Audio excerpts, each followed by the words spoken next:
le juge était en train de mener une audience où il était à équidistance.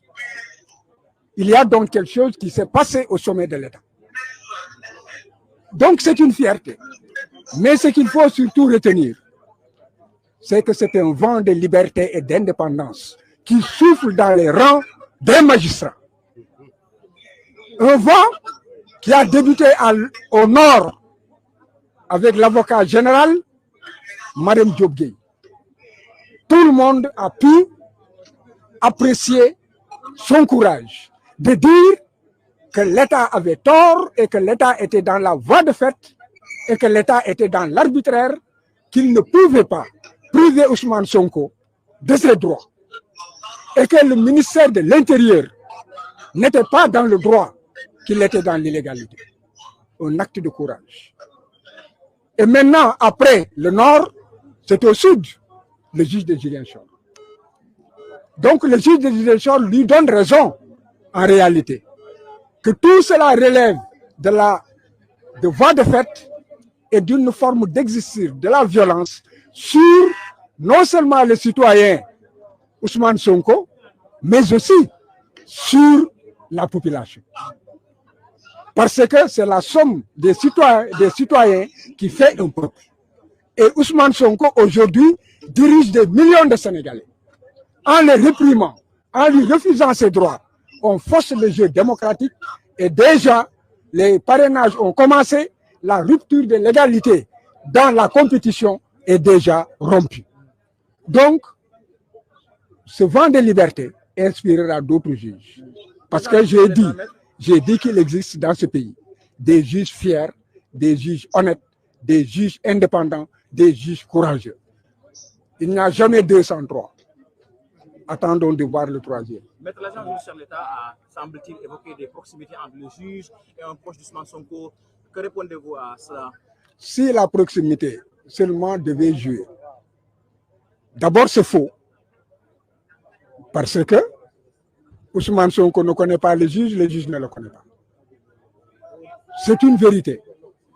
Mais l'État dit que le juge aurait un frère qui serait un collègue de Ousmane Sonko. On n'a jamais parlé, il n'y a pas de lien de subordination. Il n'existe il n'y a pas de lien de parenté. Il n'y a pas de lien d'amitié. Et il n'est pas dit que le juge connaît Ousmane Sonko. Alors, mais c'est quoi la conséquence maintenant? Est-ce que cela veut dire qu'Ousmane Sonko va être candidat?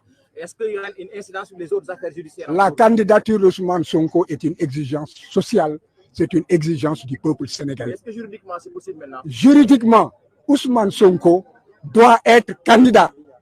Nous nous battrons et le dernier mot appartient au peuple sénégalais. On peut dire que c'est acté. À partir de la décision de Ziguinchor, dès demain, il devrait pouvoir commencer les parrainages.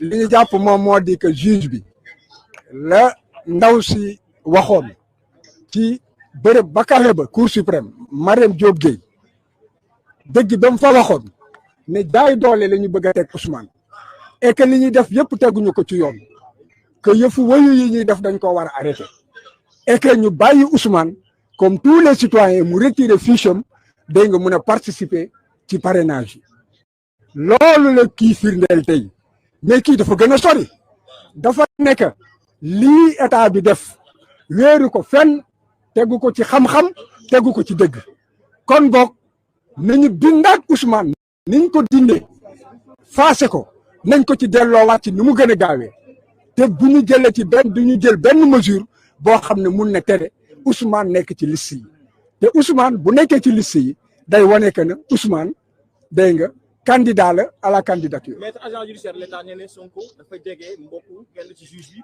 moo tax mu recuser ko. tontu naa la nee naa la ko yoon jege mooy lan waxul ne que Ousmane xam na juge bi waxul ne que Ousmane lekk naag juge bi waxul ne que aussi nan la tuddati Ousmane Sonko ak juge bi am na firnde ne que nan la tuddati jokkoo nañu comme wéeru ko fenn dañoo jafur nguur goo xam ne dafa nekk ci jeexantalam tey jii jafur nañu xamatuñu fu ñu jëm wóolootuñu kenn képp koo xam ne que xam nañ ne que kii bu ñu xëy na bu ñu jéemee ger doxul ñu xoqatal doxul bu boobaa duñ la wóolu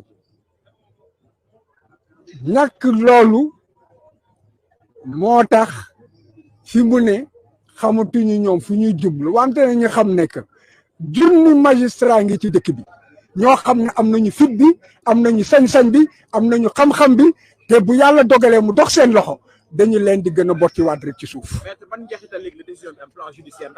moom moo di que Ousmane Sonko dafa war a commencer ay parrainage am te it war a déposer candidature te loolu nag loolu moom mooy yoon dégg nga lii ñuy def yëpp maanaam ci xeetu noot la wante Sénégal yi yeewu nañu kenn du nangu ñu noot ñu te kenn it du nangu ñi nga xam ne dañoo jeexal ñu doon ay xong faaf dégg nga bëgg fee toog abada dayi man loolu day dàkk.